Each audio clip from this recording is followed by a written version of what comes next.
Yo, what is good, YouTube? In today's video, I'm gonna give you guys the new top 5 best guns to be using. If you enjoyed this video, give it a like for the algorithm, subscribe with all notifications turned on, and let's get into it. Our first gun today is gonna be the XM4. This is an absolute banger gun. One of my personal favorite guns to use in the entirety of Warzone right now. I think you guys should use this exact build.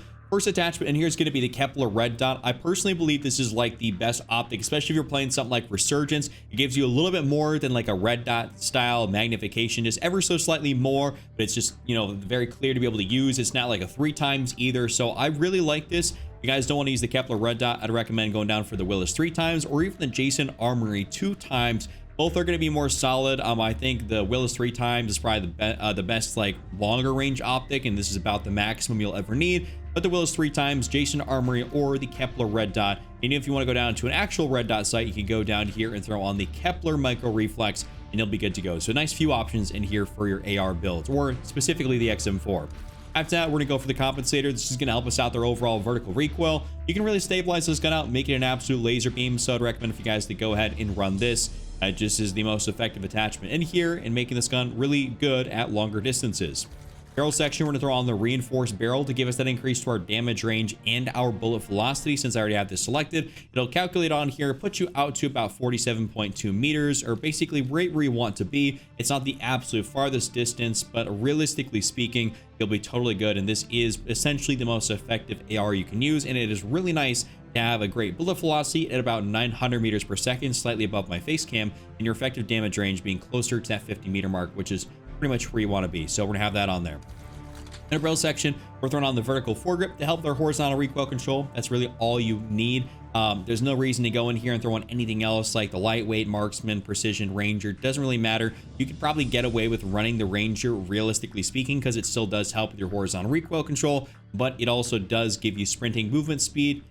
But you also won't get as much horizontal recoil control as you will with the vertical foregrip. And since we're mainly concerned about making ourselves more accurate, the vertical foregrip is the way to go, in my opinion.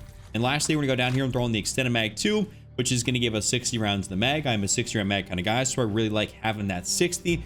It is just basically the perfect magazine size for this gun. If you want to get crazy with it, you can go down here for extended mag 3 and throw on the drum mag, the 100 round drum mag, but I don't believe that to be necessary. It slows you down a little bit too much in my opinion, so I don't ever run that. I just go for extended mag 2, have 60 rounds, and call it a day. And this is my full build for the XM4. After that, let's take a look here at the PP919. This is an absolutely incredible SMG. Really like using it. And our first attachment in here is going to be the suppressor. We don't need a compensator or something on this gun. And even if you don't want to run a muzzle attachment because you're like, hey, I don't mind being unsuppressed, but you don't want to run a compensator because that's just going to be a pointless use of an attachment, you could probably take this off and go throw on a red dot sight of choice. That'll be something you guys can definitely get away with, or even throwing on something like rapid fire if you want to go down that route, but not having a compensator might make that a little bit more difficult.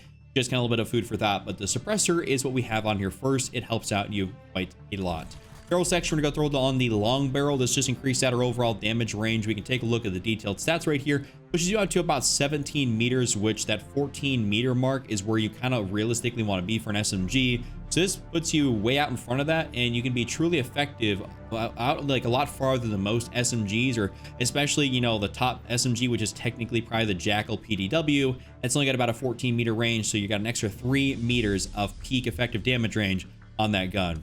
Magazines, we're gonna go for the Fast Mag 1, though you can go for Fast Mag 2 and gain some benefits here. You are going to be faster with your ADS speed, reload quickness, sprint to fire speed, but you get 10 less rounds in the mag. It is something I've definitely used. It's pretty solid, but you can't go wrong really with Fast Mag 1 or 2. Wouldn't really recommend Fast Mag 3 since that's only 30 rounds in the mag. Not that effective. You want to stick basically between these two and you'll be good to go. Second to last, we're gonna go throw on the ergonomic grip for slide to fire, dive to fire, ADS speed. This is just something you guys need. With all the Black Ops 6 on me movement, this does make a very, very big difference in how you're able to pull your gun up, how fluid you are able to be in those gunfights. I can't tell you the amount of times I've just been, you know, really just dumping on people because I've had a good build that allows me to have a good slide to fire, dive to fire, and not just a sprint to fire speed or an ADS speed. It is a game changer. Lastly, we're gonna go throw on the balance stock, as this gives you just kind of a little bit of everything that you want in this gun: aim locking movement speed, hip fire movement speed, and strafing movement speed.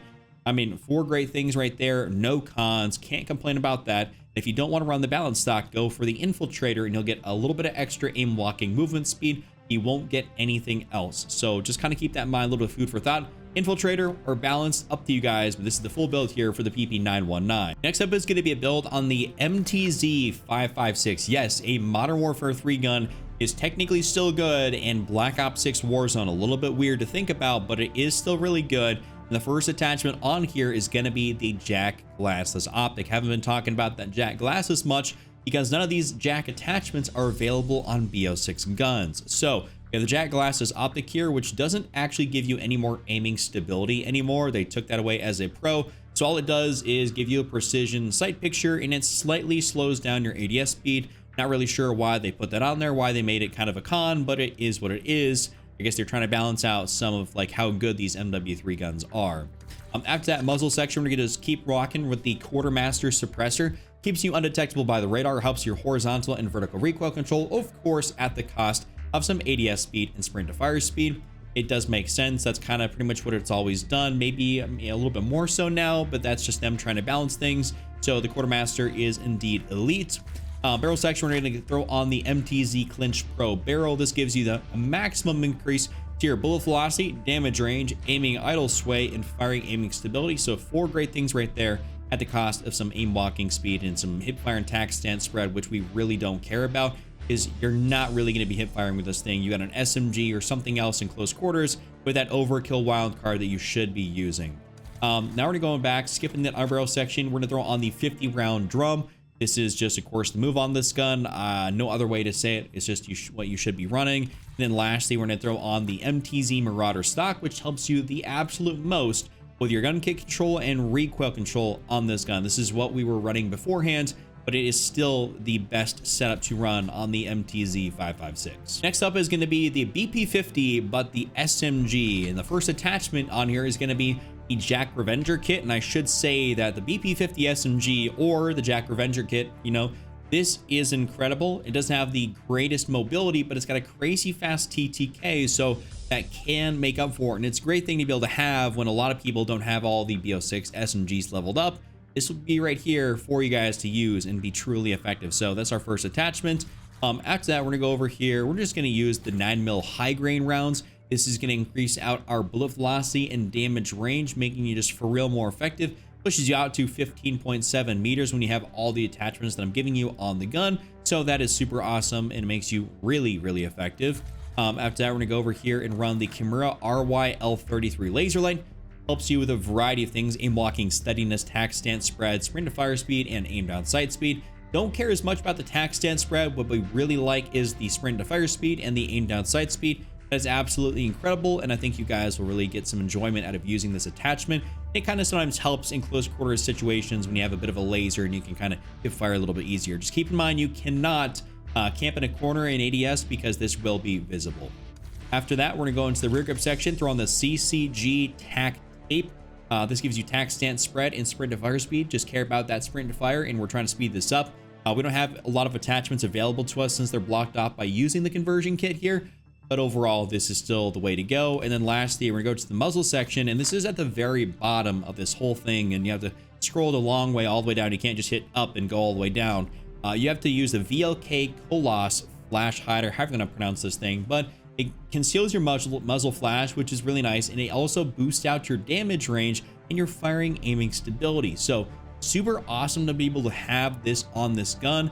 Like I said, it probably extends out your damage range like farther than a lot of the other meta SMGs, so you will be like really be able to absolutely dominate at close range and a little bit outside of that for that reason. So this right here is my full BP50 SMG build. And last but definitely not least, we're gonna be using the Amos 85. This is a very low recoil AR that I think you guys will really enjoy. So the first attachment in here is gonna be the Willis 3x right here. I mean, this is just such a good optic to be able to run on this gun. You could even go down and run that same, you know, Jason Armory 2x, the Kepler red dot. That's gonna be great as well. Kind of a little bit personal preference on what you wanna do with this one, but Willis 3x is great.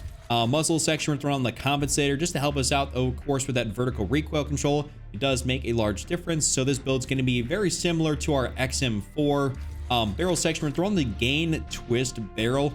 to help with our overall bullet velocity. If you take a look at the detailed stats, without putting on a long barrel or the reinforced barrel, you're still at 50.8 meters, which is technically speaking farther than, you know, the #1 gun, which is the XM4 or even like the AK-74. So you're right out there without needing to increase your overall damage range. So why go increase it a lot? Just increase your bullet velocity, so that way you get out to over 1,000 meters per second, meaning your shots are going to register a lot faster. So we really like that, and there's no reason to go down here and run the reinforced. It just doesn't make as much sense. Your bullet velocity is not near fast enough, and your damage range doesn't get enough of a boost for it to really be meaningful or effective. I mean, 50 something meters is really all you need for an AR, so we don't need to go mess with that. Underbarrel section, vertical foregrip here to help their horizontal recoil, just makes sense. So ain't gotta talk about that one too much. You guys know what it does. We have the magazine for a last attachment in here. Extended mag 2 helps us get to 60 rounds in the mag. This is just what it is. It's a nice 60 round mag, 60 round mag kind of guy. And it is indeed the best way to go for the AMS-85. So this is my full build right here. That's been my top 5. Enjoyed it. Give it a like, subscribe for more, and check out this other video on screen, and I'll see you all next time.